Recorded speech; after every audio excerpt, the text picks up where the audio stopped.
What is going on, all you gamers? MerK back here today, and I'm with my special friend, Jordan, Mr.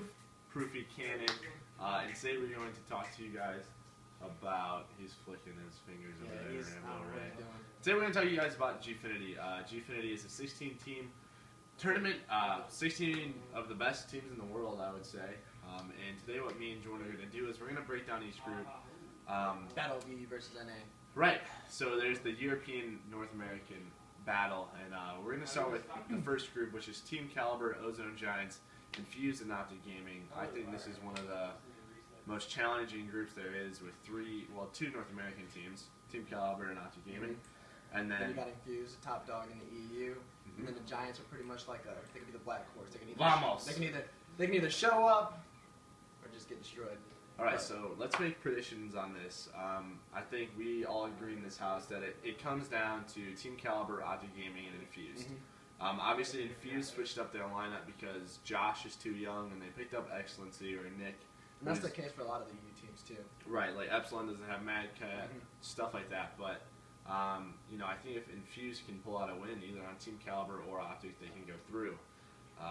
But I definitely think the two North American teams are going to come out. Question, for tiebreakers in the pools, how are they doing it this time? Is it going to be map count? Is it going to be, do we have any idea? No. Because I could see a three-way tie, and it's always going to come down to that. I think it's going to come down to that Giants team, because what if one team does a 3-0 and all the other teams 3-0?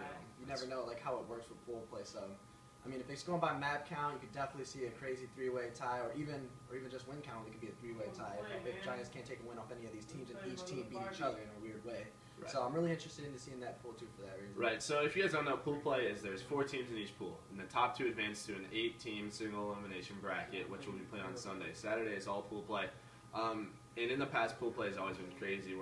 Whether it was 2011 season, where there was always kind of upsets, things that happened, tiebreakers, and then Gfinity won, which was crazy. Yeah, you guys, was crazy. Right? Even you guys had a tiebreaker where you guys got knocked out the first time.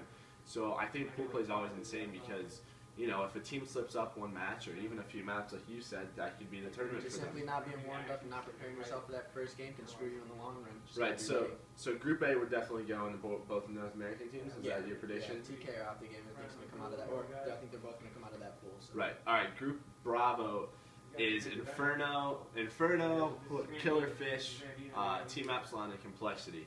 And the first thing I see this is another crazy group, if not the toughest one. And you know what's crazy is if Killer Fish, if Vanquish qualified, if they had the funds, they would be in this pool instead of Killer Fish. That would have been nuts. Vanquish is a really good team. I mean, they qualified for the European tournament through an online qualifier on the European host. Like, that's ridiculous. Right, so Vanquish obviously couldn't attend, if you guys don't know, because they couldn't find a good sponsor for the event. So Killer Fish, which is a German Call of Duty team. Also, we're at Kachance. Yep, it's same with Inferno. They placed like 7th.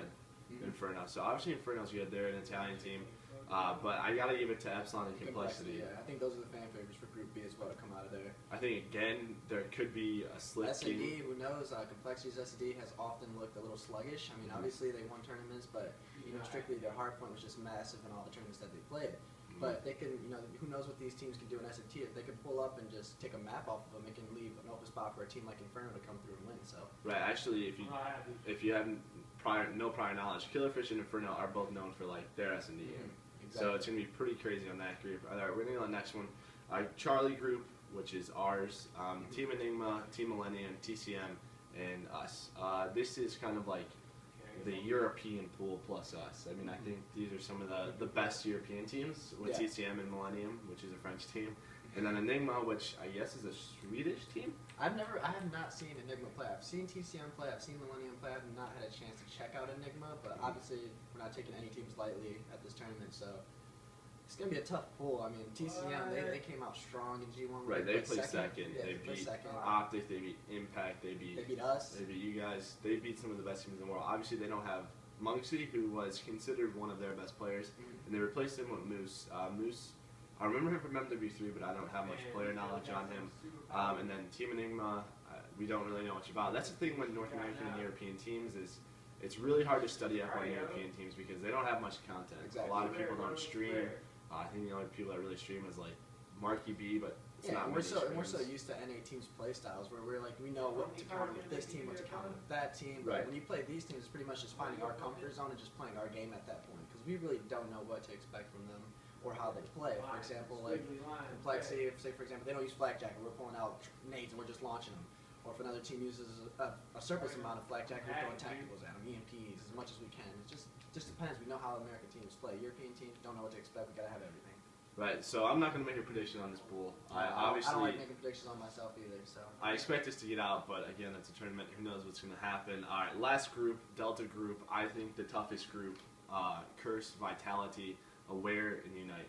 I think the toughest pool. Curse. I mean, Curse got what, 4th at Anaheim. Mm-hmm. They always complain and basically bitch about online play, especially Twiz. But they have the addition of Miracles. Right. Miracles. He's been winning on this game. Right. He knows how to play the game. He has a winning attitude. He shows up at tournaments. So. I think if they have a positive attitude in it. And that's really what it is. I watched your stream a few times. They'll get down quick, you know.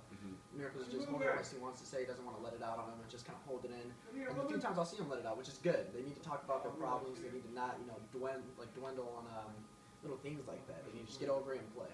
Right. So, and then we have Vitality, which is Gotaga's team. One of the, if not the best French team who can take They got. Optic 3-2'd them last time. It was a super close match. They're very skilled. Gotaga, the French monster. Yeah, we 3-2'd them too as well. It came down to the last round actually. I think that's how ours was. Yeah, Gotaga's a monster. He's a beast. And he plays on 12. I mean, you're gonna get turned down by him at least once. just let it happen. Get over it. Aware Gaming. I'm not entirely sure who's on Aware. I'm not. This is actually the first time I've heard of Aware Gaming. I think that's Momo's team. Is that Momo's Oh team? yeah, it is. It is Momo. Yeah. Okay, Yeah, so obviously, probably the underdog in the group, the dark horse. I don't know much about the playstyle, and then finally Unite. They've won the past 3 tournaments, I think. 3. No. They only won the past one tournament, I thought. But no, PAX was their first win with Chris. No, it's 2 or 3. I don't know. Who cares? They're winning, and they got the addition of Killa, which obviously will help them win even more. So. So I'm gonna take. This is a tough one again. I'm gonna go with the North American teams, but I could definitely see Vitality slipping up there, getting top 2. They got top 8 last night. I can see teams sleeping on them and not knowing what to expect from them. They're just pulling out a play and just CTF. Obviously, if you go down a flag, at that point it's hard to get a flag. So that's a really tough groups. All these groups are really well balanced. I love the way they did that. By the way, I mean. You don't see a pool and you're just like, wow, they got an easy ride to the finals, or oh man, you don't see that in this pool. Right. G2 did a great job of splitting up the teams, making it even, making it a fair and great show for the fans. All right, guys. So if you don't know, Gfinity is this weekend. We're leaving tomorrow night. Tonight is the Gfinity Preview Tournament 5-team bracket. The only team that's not in it is Curse, because I think they left to London already. They leave tonight. Like I said, we leave tomorrow. That's basically it. Make sure you check out Gfinity this weekend. I think it's twitch.tv/Gfinity Alpha and Bravo. They'll have 2 streams. Saturday and Sunday. Saturday's group play, Sunday's bracket play. But that's it. You want to leave your YouTube and all that? YouTube.com/CodsProof, CODSPROOF. And you guys know mine. I hope you guys have a great day, and you guys remember to stay handsome. Stay handsome.